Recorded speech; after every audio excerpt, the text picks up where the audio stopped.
If we've been your job search besties and helped you in some way, there's a cool way you can support the show. Shout us a virtual coffee. As an independent podcast, we couldn't do what we do without your support. Head to buymeacoffee.com/interviewboss. If you keep us caffeinated, we'll keep the content coming.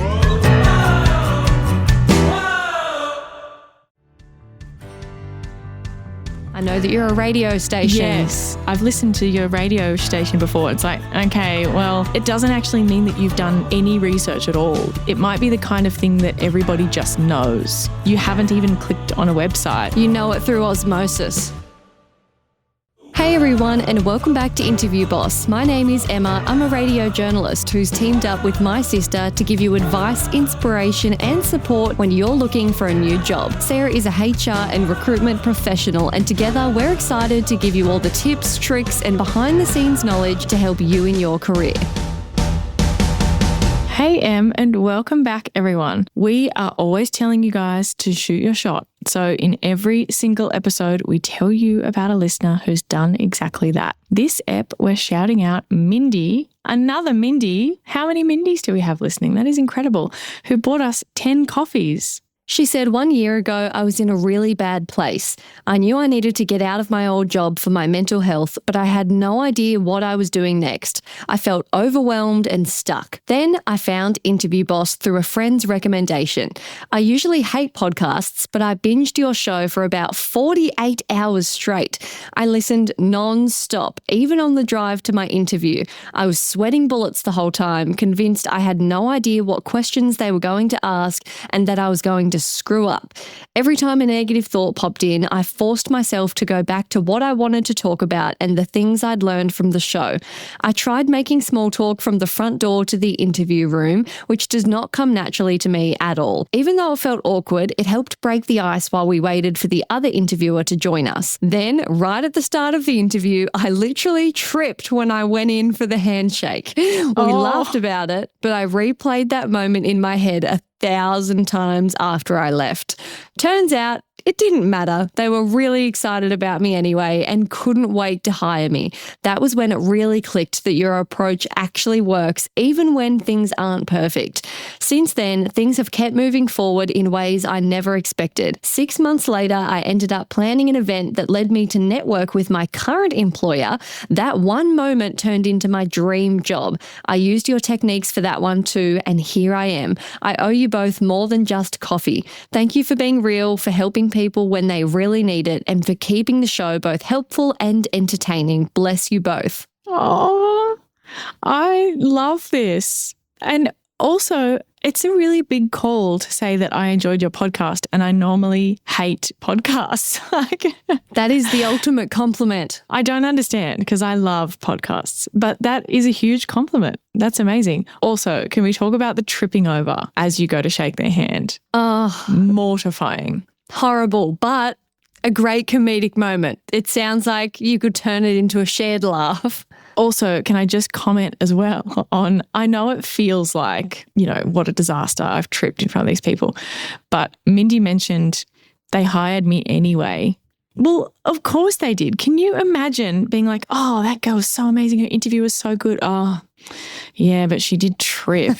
Yeah, that would never happen. Who tripped. Which is just so irrelevant. So you do not have to worry about tripping over unless the job relates to, walking in a straight line and balancing, then you're good. If I did that, I would have tripped and then been like, oh, sorry, just falling for this company. Falling for this role. No, you wouldn't have. That's too corny. We talk about the trip wouldn't have made a factor. I'd be like, yeah, but that corny joke, can we really have her here making weird jokes? Yeah, it's all about the recovery. But before we get into this episode, if you need more help than we can fit in a podcast, go check out our website for free templates, coaching services, and our interview academy. This week, we're talking about researching the company before an interview. Now, we've touched on this in a couple of episodes, including in episode 140 about time management with interview prep and where to split your time and what to prioritize. Sarah, one of your colleagues actually inspired this episode. Yeah, I am working at a company in Queenstown, New Zealand at the moment. for those following who's like, aren't you Australian? Yes. Didn't you move to Canada? Yes, but I'm also in Queenstown. My life takes me all over the place. And I was talking to one of my colleagues who does a bunch of recruiting, and I was saying, oh, I'm thinking about podcast episodes or whatever. And she mentioned this is something that she wishes people knew more when she's interviewing and recruiting. So shout out to Frankie. Love it, Frankie. So we want to start with why it's important to research the company and why you're expected to know a bit about who it is you've applied for. Is it a weird test? Yeah, I feel like people think that it's like a quiz, like you have to get a certain amount of things right in order to like pass the test of, you know, I'm asking you something, but I already know the answer. Like it does feel weird. And I know our listeners often tend to think lots of things are a test when it comes to interviews and the whole job search process. But this one in particular feels like if you didn't really understand the why, you could be like, why are you asking me that? Why don't you just tell me about the company? Like, why do you expect me to already know? And I kind of get that more so than everything else. I kind of get why it feels like that. Well, there's a few reasons, I think. First of all, there's a fundamental underlying thing that companies and managers want to hire someone who wants this job, not just someone who can do the job. They want to hire someone who wants to be there, ideally, because they're less likely to just stop showing up. They're less likely to not put in effort, to not, care about learning their job, a whole bunch of different reasons, right? And you having done a little bit of research and knowing something about the company is a bit of an indicator of maybe you're someone who wants the job. It's not perfect correlation. Maybe you do want the job and you didn't happen to do any research, but it's just a bit of an indicator. Also, a values alignment as well, knowing what parts you remember about the company or what you connect with gives them some information into maybe what you care about, who you are. Yeah. Understanding your why is also part of what they can understand from you by asking, hey, what do you know about us? What do you know about the company? And it's like, what stood out to you? What did you connect on, like we just said, so that they can get a sense of your motivations, because that can really change if you're the right fit for that job.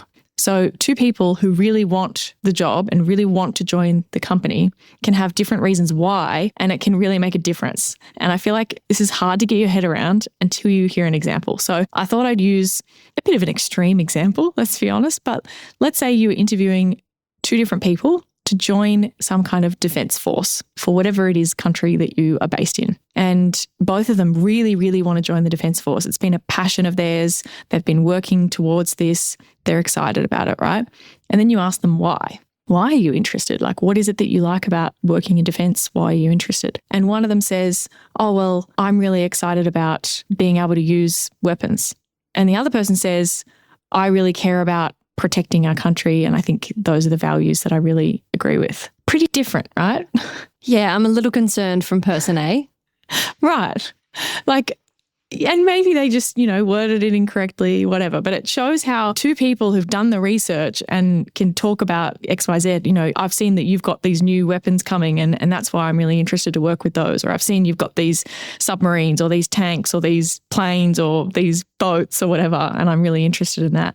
It's like, it's a very different outcome. It tells you a lot about the person. The Defence Force at its core is about protecting sovereign capabilities, and they would be like, the weapons are a little tiny part of that, but that's not why we show up to work every day. Right. And so particularly depending on what job you were going into, like there could be all sorts of things that you can unpack there, but it just goes to show that asking you, hey, what do you know about us and why are you interested, etc., that kind of general line of questioning, it's not like, have you done your research? Have you ticked a box to say, yes, tick, you know something about us? Because actually, maybe the first person in that example, they know all of the list of the contracts that you've given and all the weaponry that you work with. They've done a lot of research, but it's not about the ticking the box, it's about the why. It's a bit like if we were hiring someone at my current company, the radio station, and a lot of people, cliche, they want to be on air. They want to talk on the radio or they want that kind of glory.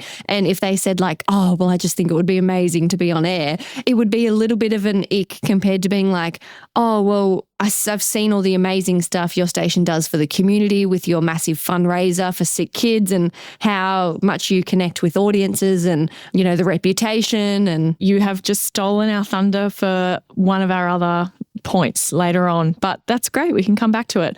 Now, the very last bit of the why, and this isn't probably for every single company or every recruiter or interviewer or whatever, but for me in particular, I always really liked to tell people about the company in the interview, in the phone screen, as part of that process. And yeah, sure, you can tell some of those other things that I just mentioned by asking someone what do they already know. But also I was already going to tell them stuff anyway.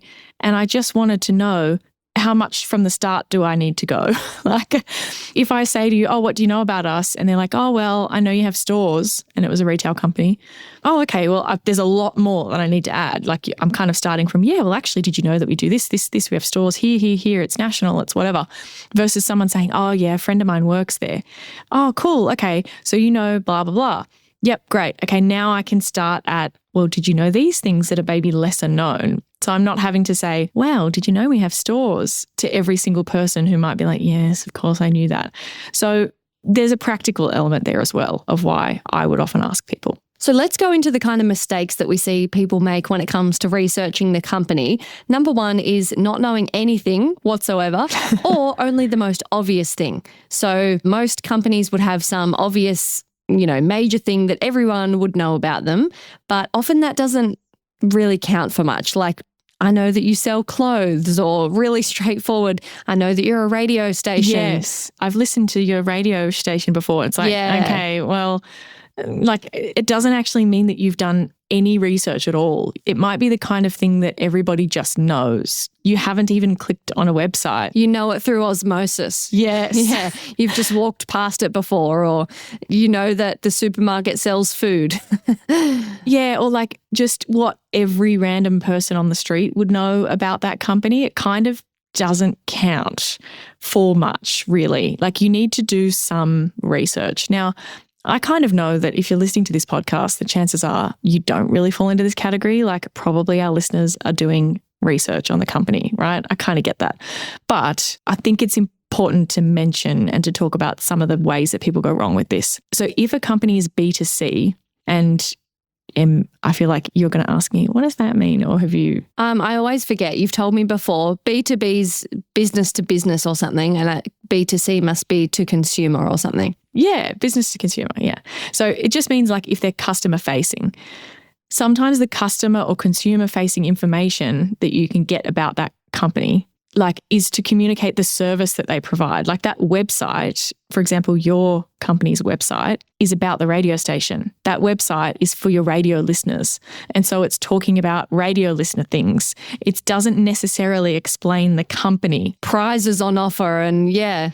Yeah, like for example, if we take an enormous company example where they have a website, going on Amazon is you're seeing the customer version, right? It's not necessarily telling you anything at all about the company. And I know, there's probably other parent company websites and whatnot, but I just think it's a good way to think about it. Even if your company is smaller, the consumer stuff doesn't actually tell you about the behind the scenes. So try and go a little bit deeper than that if you can. Yeah, and the expectation in a quick phone chat that wasn't scheduled is different to a phone screen that was scheduled, and different again for an interview. So you don't need to be researching immediately so that you're prepared for an unscheduled phone call. It's fine to not know much about the company initially, but as you progress through and there are planned kind of milestones, up the research. Yeah, and I think it's important to say, like, if someone's calling you out of the blue and expecting you to be able to rattle off a whole lot of detail about what the company does,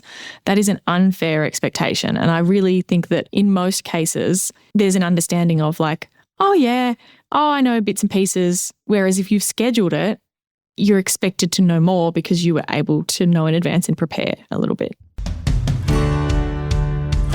Interview Academy might be the perfect thing you're looking for. Interview Academy is a course Sarah has been working on after delivering hundreds of interview coaching sessions and getting incredible results. But unfortunately, I'm only one gal living in an Aussie time zone who works a day job, and all of that mean I can't help everyone one-on-one, which drove me crazy. So for over a year, Sarah's been working on turning all of those amazing lessons into an on-demand, step-by-step interview prep prep course. We hold your hand through the entire thing. And you can do it at home in your own time and get instant access right now. Check it out at interviewboss.com.au/interview-academy. The link is in the show notes. Also important to note that the expectation for knowing a lot about a company for a casual job is quite different to, an end game career job. So is this mainly because if we're just looking for a few hours like at uni, the bar isn't as high to be all in and committed to the cause? And I think there's an awareness of that on both sides. Again, I can't say this is all the time, but in general, people understand that hey, the reason people work in this job is because they are studying or because they are between jobs or because they whatever, or because it's just interchangeable with every other food and beverage job ever. So they don't expect as much in terms of I've researched this restaurant. You know what I mean? And again, generalizing, you might find somewhere that really does expect that difference. But typically it tailors between I expect you to care more. Yeah. Mistake number 2 is forgetting the research or not having access to the research that you've done. This can be hard when you're caught off guard on a phone screen, but important to remember, you can always ask to call them back in 2 minutes and quickly look up the job ad or pull up your notes, do a quick Google. I am so guilty for this. I would definitely answer the phone in Woolies and then in the supermarket and proceed to just chat in there in the freezer aisle. So this is really important to remember. You're allowed to call back in your time, and saying oh, sorry, I've applied for so many jobs, or could you remind me, isn't a great excuse here. Although it may be true and it's valid that you might have your head all over the place in having to be across multiple companies, you still should take the time to quickly get a refresh before you speak to them. And it's okay to say, oh, look, I did have a look. I just can't remember off the top of my head without going back to my notes or without, a refresher. Do you mind refreshing me? That's okay. I think the specific line of, oh, I've applied for lots of things, there's a particular tone that goes along with that just pick another thing. I appreciate the honesty at least, but I just think that it just doesn't land super well. I think there's so many other ways to say that exact same thing without saying, oh, I've applied for so many things. You could say, yeah, I did actually look. I mean, don't lie. Oh, I haven't had a chance to yet. I was planning on doing that. Do you mind refreshing me? I haven't come across you before. That's okay. That is completely okay. And I think if you are in a case where you haven't done the research and you don't know anything about it and you don't want to just call them back and quickly look it up, that is your best option. Obviously, we're recommending maybe do the research. But if you haven't and you don't want to do the thing where you call them back, being honest about, hey, I haven't, or I did, but I've forgotten it, is better than saying, I've applied for too many jobs. Yeah. Mistake number 3 is researching too much. This does exist, but the risk here is that the percentage of your overall prep time is disproportionate to what you should be doing and where the value lies in preparing. So look, there's nothing really wrong with knowing too much. It's not going to hurt your chances. It's just that it's not a great return on investment. Beyond knowing a couple of great points, you're not going to benefit any more than the next person. Yeah, and I think if we go back to our reasons why we're asking about this in the first place, it's not about it's a test of how much you care. It's just okay, well, it was only an indicator of if someone cares about the job or not. Actually, their why and all these other elements of what they're going to tell me about what they connected with, they might only say one thing, but it really connects quite well. And so that weighs a lot more than someone who can list 15 facts and how many stores you have, but they don't give you a good connection. It's not necessarily a more knowledge about the company equals more impressive. I can't imagine someone discussing, oh, well, we were just so impressed with interviewing Emma. She knew so much about us. As if that was the only thing that you did well. I think it complements it. I had an interview once where I knew a lot about the company through kind of just being amongst the industry. And they didn't ask me anything about what I knew about the company, but I weaved so many great little nuggets in there. And I could tell that they were so impressed and were just eating it up because I was naming like really specific things that you wouldn't find on like a, website necessarily. And they felt so understood. So I think there's definitely brownie points there when it's weaved in tastefully, especially in the hypothetical questions. Yeah, it's not about delivering facts. It's connecting it to your own stories. And can you tell me about weaving it in? Tell us about are you like just dropping in a fact, or are you saying it in the context of one of your best bits? Yeah, in one of best bits. So I think one of the questions was something hypothetical, like how would you hypothetically approach this if you were successful in the role? And I was explaining how I would go about that. And I'd said, oh, well, I know that for this company, insert this has been an issue in the past. So we would need to be really careful of X, Y, Z, and how I would do that with my experiences. And they're like furiously nodding like, oh, how does she know that that's been a problem? Yeah. So you can kind of see how if you had the research of all the things that had been issues for them in the past, but you didn't spend enough time on your own stories, you wouldn't have been able to draw that connection. Because the impressive part is not that you knew that, because probably a lot of people knew that. It's how do I back that up with what have I done that might link to that shows you how I might help you address that. It's the important part for you to spend time on, and go listen to our episode about, where should you invest your time. The important stuff to spend time on is the rest of your prep, not overdoing it on the research. I've done so many coaching calls with people where they go, oh yeah, I've spent ages preparing. And I'm like, okay, great. What have you worked on? Have you got your intro ready? Oh no, I haven't really thought about that yet. Great. Where are you at with your best bits? How many have we got? You've done so much prep. Oh, I've got a couple, but yeah, no. What have you been working on? Oh, researching the company. Yeah, it can be such a time waster. Oh my God. Like, oh, absolutely. Absolutely. Do a tiny bit. And then if you have way more time left at the end after you've done everything else, come back to it. I do think that if you're the kind of person who doesn't know where to spend your time and you kind of over-index on the wrong stuff, Interview Academy. Like, it is just the perfect way for you to know exactly what to do in what order to not overdo it. The fourth mistake is not being able to communicate the research that you have done. So maybe you've done a deep dive, you've read the company report, looked up, the executives on LinkedIn, you've read the socials, but when you're asked, what do you know about us or what do you like about us, you end up saying something generic or not knowing where to start. Yeah, curse of too much knowledge. You've done all this reading, but you haven't summarized it and you haven't really got any takeaways. And I've seen this a lot. Someone who spent a lot of time, but they end up coming out with something that sounds a bit generic and it's not clear that they've spent much time at all. Yeah, so maybe practice discussing it with a family member in layman's terms, or kind of explaining how you would explain that to a friend who knows nothing about it. The fifth mistake we see is people exaggerating their why. So sometimes hearing, I've always wanted to work here, can either be genuinely inspiring and help you connect with that candidate, or kind of a red flag. Tell me why it could be a red flag. Some companies are just not the kind of companies that people dream of working for.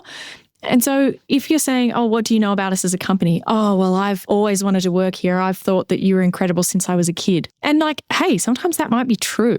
But some companies that is just not the case for. They're just like a random little medium-sized local business or something. And so the person who is interviewing you also knows that.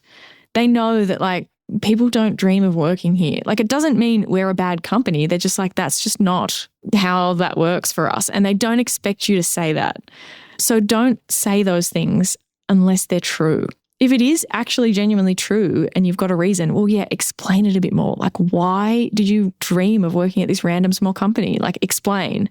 Oh, my dad worked there. Great. Okay, now I believe you. So yeah, I feel like people feel like they're just saying the right thing in those circumstances. And it just comes off as like, okay, that's a weird thing to say, that you randomly always wanted to work at our small not-for-profit that hasn't even been around very long. Yeah, save it for if it's really true.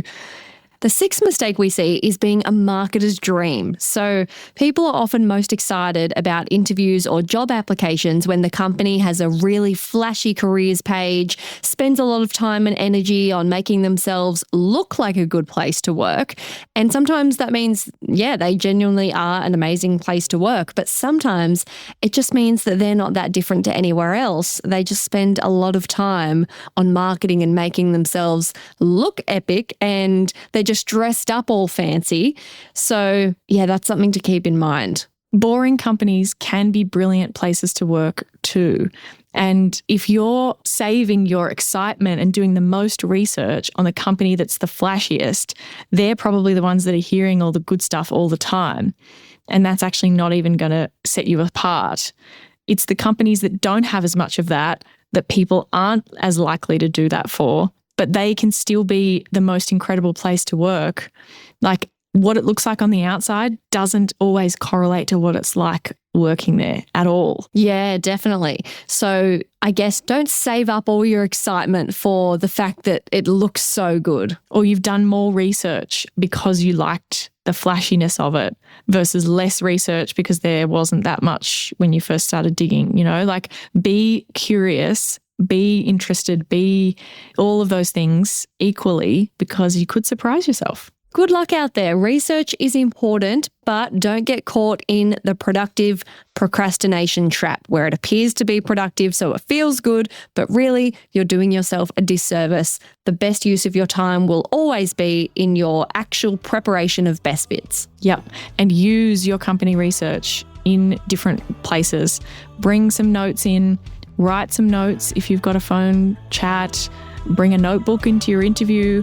Ask questions, weave it into your best bits, like actually get something out of it as opposed to just like learning some facts or like reading a whole bunch. Good luck. Thanks for listening to Interview Boss. If you want to request an episode on your specific conundrum or industry, send us the details. Email us or slide into our Instagram DMs. But if you DM us on Instagram and you're not following us, Emma won't be happy and she will judge. I really will. We believe in paying it forward, so if we've helped you, spread the word. You know the drill. Follow, review, find us on Instagram, LinkedIn. It all helps. Or go the old school way and tell someone else about the show.